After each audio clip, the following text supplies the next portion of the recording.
Ko'pchilik Asaka uylar Instagramga yoki Telegramga qanaqa qilib e'lon beramiz deb so'rayapti. Pastda nomerimni qoldiraman, Telegram orqali yoki direktdan yozadigan bo'lsanglar, uylarning to'liq ma'lumotlari bilan. Agarda bizga yaqin joydan bo'ladigan bo'lsa, manziliylar biz o'zimiz borib, videoga olib, chiroyli qilib montajlar qilib qo'yib beramiz. Egasining o'zining nomerini qo'yamiz.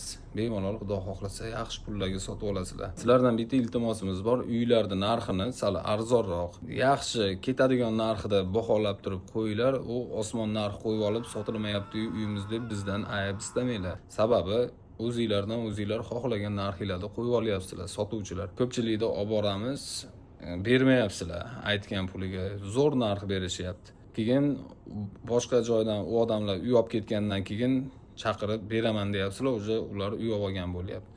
Cho'qti qizig'ida bosdigan, shuning uchun zo'r narxga kirdimi, uylarni sirazu beringlar, baraka qilinglar, maza qilib olgan odam ham yashasin, sizlar ham uylarni olib ishinglarni qilinglar.